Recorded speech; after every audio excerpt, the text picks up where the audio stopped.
If you're the Prime Minister of the United Kingdom, you essentially have one key job, and that's to stop Britain getting invaded.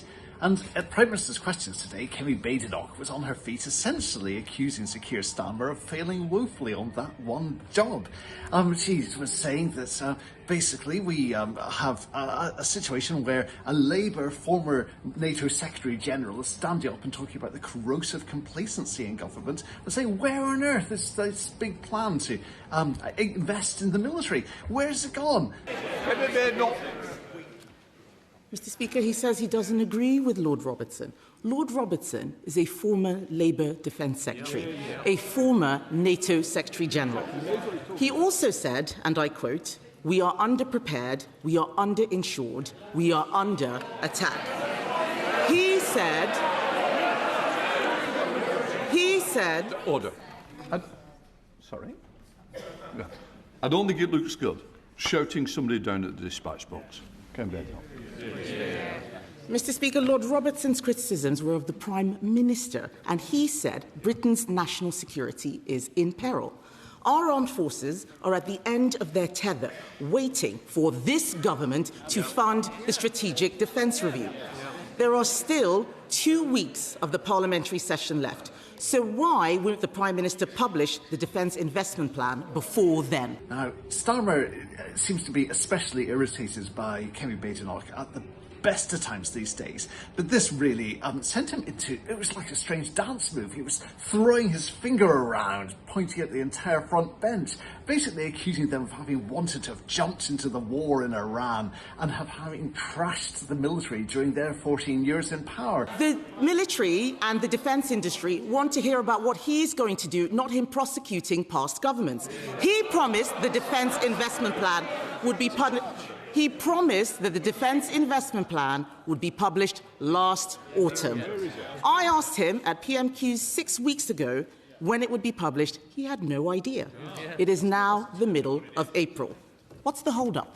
Mr. Speaker, I've set out my position. The Defence Investment Plan is the first line-by-line review of defence budgets for 18 years. She talks about talking.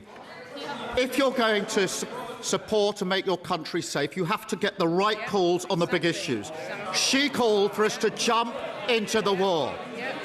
They can pretend otherwise. I remember walking in, standing here for the first time, saying we would not get drawn into the war, we would not join the offensive, and they all shouted, shame. They remember it. I remember it. They're just embarrassed by it now. We are reforming welfare and spending more on defence. They did neither. The welfare bill rose by £88 billion on their watch. It soared by £33 billion under the shadow Chancellor's watch. We're fixing it. What did they do? They voted against it. They voted to keep the broken system. So taking advice from the party opposite on reforming welfare and defence spending is like asking Liz Truss how to keep your mortgage down. Now, the two clearly absolutely loathe each other. They also both looked quite tense because we're hurtling towards an election which polling today shows is going to be, if things continue on the present form, utterly cataclysmic for the two parties. And in the middle of this, Sir Ed Davey jumps up because he's, of course, leader of the Liberal Democrats, and he's realised that there's quite a lot of votes to be got by doing two things, trashing Donald Trump and attacking Brexit. And he managed to do both with his two questions. And he was most concerned that the King, when he goes across very shortly to mark the 250th anniversary of American independence, could be embarrassed by Donald Trump. Mr. Speaker, in a phone call with Sky News last night, President Trump has threatened to rip up his trade deal with the UK as punishment for us not joining his idiotic war in Iran. Mr. Speaker, this must be the last straw. Surely the Prime Minister can't send our King to meet a man who treats our country like a mafia boss running a protection racket. Mr. Speaker, President Trump is one of the most unpredictable people we have seen on the world stage, and I hope he does not embarrass our monarch. But moving on, Mr. Speaker, last year the Prime Minister claimed he'd done some special deal, so Brits will be able to sail through e-gates at EU airports. But that's not the experience of families returning from holiday this week. Long queues at borders and passport controls are the latest symbol of the Brexit disaster. But they're also a symbol of this government's failure to repair that damage. So will the Prime Minister apologise for misleading British travellers? And can he tell them when they will be able to sail through passport control? Prime Minister. Mr. Speaker, I've made it very clear that I think our national interest lies in close relationship with the EU on defence, security, energy and the economy. And I was very pleased that at last year's summit we did negotiate an agreement on e-gates, and we're pushing hard on that. We have another summit this year where I intend not just to make good on what we've already agreed, but to go closer to the EU in the relations that we have. So there you had it. Everyone was jumping up, trying to get their moment. But there was a moment of huge seriousness as well. Ian Byrne, a Labour MP who survived the Hillsborough disaster, stood up and actually put the Prime Minister on the spot and said, when the Hillsborough law comes, can you ensure that there won't be a carve-out for the security services? As the Prime Minister said, 37 years today, 97 innocent children, women and men went to a football match and were unlawfully killed at the hands of a corrupt state. I was at Hillsborough and I was one of the lucky ones who survived and walked away.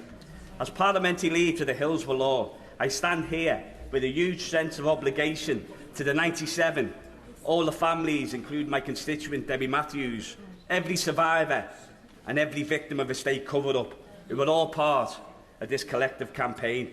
There are signs of progress after last night's government concessions, but we've heard this before. Prime Minister, this is your responsibility. It is within your power to take control of this process and make good on your promise to deliver this legislation.